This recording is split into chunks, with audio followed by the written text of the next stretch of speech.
मित्रांनो, तुझेच मी गीत गात आहे या मालिकेच्या आजच्या भागामध्ये पिहू आता स्वराला म्हणते, बघ मला सीस नव्हती, आता सीस मिळाली. अगं शुभंकर अंकलने मला अनाथ आश्रमात नेलं होतं. तिकडे घेऊन गेल्यानंतर मला समजलं की तू कोणत्या परिस्थितीमध्ये वाढली आहेस. ज्या मुलांना आई वडील नसतात ती मुलं कशा परिस्थितीमध्ये वाढतात हे दुःख मी जवळून पाहिलं. शुभंकर अंकलने माझे डोळे उघडले, मग मला समजलं आजपासून तू माझी सीस, मी तुझी सीस. आता मी तुला एक नाव देणार आहे, तेव्हा तू कोणत्याही नावाने मला हाक मार, असं स्वरा म्हणते. त्यावरती डॅडाने म्हटल्याप्रमाणे तुझं नाव हे स्वरा असेल, असं जेव्हा पिहू म्हणते तेव्हा सर्वांनाच खूप आनंद होतो. तर आता मनातल्या मनात स्वरा म्हणू लागते, माझं जे नाव होतं ना तेच नाव तू मला दिलं आहेस पिहू. आता मल्हारला खूप आनंद होतो. तो म्हणतो, वैदेही आणि मी आमच्या मुलीचं नाव स्वरा ठेवण्याचं ठरवलं होतं.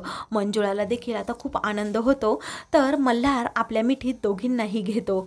आता त्या दोघीही खूप खुश असतात, एकमेकींचे हात पकडतात. घरात सगळं आनंदाचं वातावरण झालेलं असतं.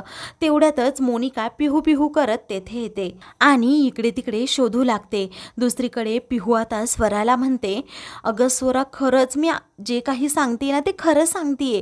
मी तुझ्याबरोबर आजपर्यंत खूप वाईट वागले, मला खूप गिल्टी फील होतंय. आता तूच मला उलट माफ कर, असं ती स्वराला म्हणत असते. तेवढ्यातच आता मोनिका तेथे येते आणि म्हणते की थँक गॉड पिहू इथेच आहे. मला म्हणजे फक्त सनी घाबरवत होता. ह्या मुलीने आता अशी काय जादू केली, हिने सगळ्यांना आपलंसं करून घेतलं, असं मोनिका मनातल्या मनात म्हणत असते. इकडे स्वरा आता पिहूला म्हणते, तू कधी कधी खूप चिडतेस पण लगेच सर्वांना माफ करून टाकते, त्यामागे काही ना काही कारण असतं.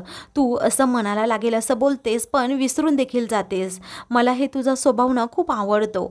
तेव्हा आता पिहू म्हणते, इथून पुढे नाही बोलणार ग मी तुला काहीच, कधीच नाही बोलणार, पिंकी प्रॉमिस, असं म्हणून दोघी एकमेकींना पुन्हा घट्ट मिठी मारतात. तर आता हे दृश्य पाहून मोनिकाला खूपच मोठा धक्का बसतो. तर आता पिहू मोनिकाला पाहते आणि म्हणते, मम्मा बघ हिला माफ करून टाकलं, ही माझी आतापासून सीस आहे, तू हिला माफ कर ना ग मम्मा. तेव्हा आता मोनिका तिच्याकडे पाहतच राहते. नंतर ती म्हणते की हो केलं मी माफ. आता पिहू पुढे म्हणू लागते, तू जो न्यू स्टॉक आणला होता ना कपड्यांचा तो मी आता स्वराला देऊन टाकणार आहे, कारण मी खूप खुश आहे. देऊ ना मम्मा. तेव्हा मोनिका म्हणते की हो दे, तुला द्यायचं असेल तर पिहू पटकन आता तिकडे रूममध्ये जाते. तर मोनिका रागातच स्वराकडे पाहते. पुन्हा स्वरा म्हणते, काय झालं मनुका काकू.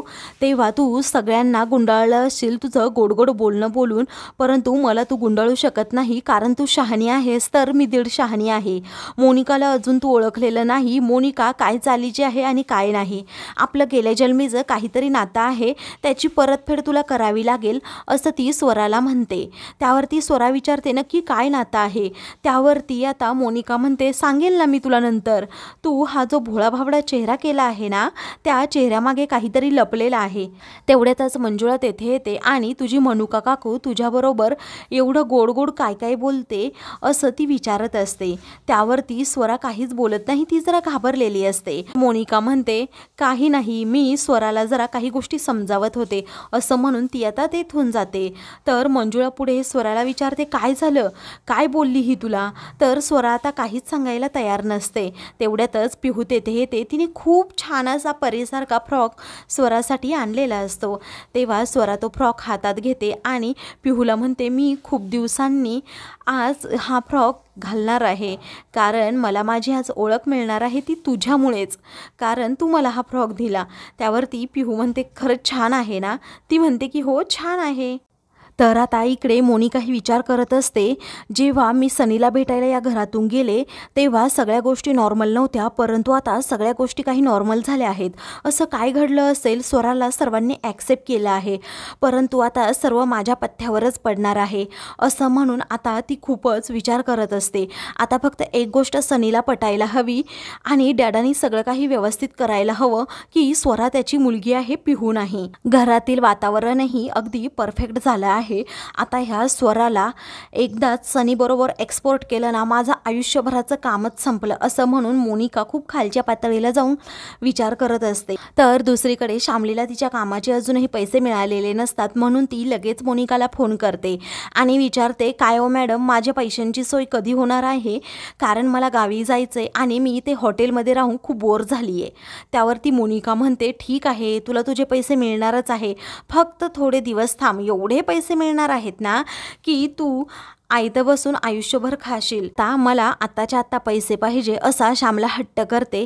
नाहीतर मी आत्ताच तुमच्या घरी येते असंही श्यामला धमकावते. तेव्हा मोनिका घाबरते आणि म्हणते, तू इकडे येऊ नकोस, तू डिरेक्टली माझ्या डॅडाच्या घरी जा, मी तुला मेसेज करते डॅडाच्या घरचा पत्ता. तेव्हा श्यामला म्हणते की नक्की ना? ती मोनिका म्हणते, सांगितलं ना तुला एकदा, पाठवते मी पत्ता असं म्हणून ती फोन ठेवते आणि श्यामलीला लगेच पत्ता पाठवते. तर आता श्यामली खूपच खुश होते आणि म्हणते की चला आता मला लॉटरी लागणार आहे. काही वेळाने आता विक्रमचा फोन मोनिकाला येतो.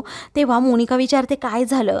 त्यावरती विक्रम म्हणतो, सनी त्या नर्सिंग होममध्ये पोहोचला होता, काळजी करू नको, कारण तेथे असणाऱ्या एका नर्सला मी मॅनेज केलं होतं आणि मी असंच भासवलं आहे की स्वराचा जन्म त्याच हॉस्पिटलमध्ये झाला होता. तेव्हा मोनिका खूपच खुश होते आणि म्हणते, पिहूने तसंही स्वराला ॲक्सेप्ट केलंय आणि अजून एक गोष्ट, एक बाई तुझ्याकडे येईल, तिला 25 लाख रुपये कॅश दे. तेव्हा विक्रम विचारतो, काय 25 लाख कॅश? तेव्हा मोनिका म्हणते, प्लीज, त्या बाईनेच मला सांगितलं होतं की स्वराज हा स्वराज नाही तर ती स्वरा आहे, मुलगी आहे असं म्हणून ती फोन ठेवते. तर आता विक्रम डोक्यालाच हात लावतो. तर इकडे मोनिका रूममध्ये असताना स्वराज, पिहू आणि मल्हार तेथे येतात. तर पिहू, आता मी हिला सीस मानला आहे, मला ब्रदर हवा होता, तू स्वराज हा मुलगा नाही तर मुलगी आहे हे सत्य मला समजलं, तेव्हापासून मी ठरवलं की मी हिला बहीण मानणार. आता आमच्या दोघींमध्ये कोणताच फरक तू करायचा नाहीस असं पिहू म्हणते. तेव्हा मोनिका म्हणते, ठीक आहे, पण माझी एक अट असेल, त्या स्वराने अगोदर तुझा विचार करावा आणि मग तिच्यामुळे तू हर्ट नाही झाली पाहिजे. तर स्वरा म्हणते, ठीक आहे मनुका काकू, मी शपथ घेऊन सांगते, अगोदर मी माझ्या पिहूचा विचार करणार. त्या दोघीही खुश होतात, एकमेकींना पापा देतात आणि मिठी मारतात. तर आता त्या दोघींची जमलेली जोडी पाहून मल्हारला खूप आनंद होतो. तर मोनिकाचा जळफळाट होऊ लागतो. तर आता दुसरीकडे श्यामली विक्रमच्या घरी येते आणि पटकन ती बॅग पुढे टिपॉयवर आपटते. तेव्हा मला माझे पैसे द्या पटकन असं ती म्हणते. तेव्हा विक्रम तिच्यावर ओरडतो. तर आता श्यामली म्हणते, तुमची ती कारस्थानी कार्टी आहे ना, तिचं सगळं मी प्रकरण उघडकीस करेल, कामतांच्या घरी जाऊन पटकन आणा पैसे. त्यावरती आता इला म्हणते, दे रे विक्रम पैसे आणि जाऊ दे हिला अगोदर बाहेर. ती इंग्रजीमधून बोलते. तेव्हा श्यामली म्हणते, इंग्रजीमधून बोला नाही तर मराठीतून बोला, मी 25 लाख रुपये घेतल्याशिवाय जाणारच नाही. तर आता पटकन इलाला तो चेकबुक आणायला सांगतो. 25 लाख रुपयांचा चेक आता श्यामलीला देतो. तर श्यामली आता तेथून तो चेक घेऊन नाचतच जाते. तेव्हा विक्रम इलाला म्हणतो, हिच्यावर लक्ष ठेवायला हवं, कारण पैशांसाठी ही कोणत्याही थराला जाऊ शकते. तर दुसरीकडे स्वराने आता पिहूने दिलेला तो फ्रॉक घातलेला असतो. तेव्हा ती मंजुळा आणि क्षमाला विचारते, मी कशी दिसते? तू राजकुमारी दिसते असं क्षमा आणि मंजुळा म्हणतात. मंजुळा लगेच तिची दृष्ट काढते. तर आता मित्रांनो, पुढील भागामध्ये शुभंकर हा मल्हारच्या घरी जेवायला आलेला असतो. तेव्हा शुभंकर म्हणतो, मी या दोघींपैकी एकीला माझ्याबरोबर घेऊन जाणार आहे. तेव्हा मल्हार म्हणतो, अजिबात तसा विचार करू नको, कारण कुणी जर असं केलं ना, मी त्या माणसाचा जीव घेईल. आता असं म्हटल्यावर इकडे सगळेच जण खूप घाबरतात. अशाच मालिकेंचे पुढील भाग पाहण्यासाठी चॅनलला सबस्क्राईब करा.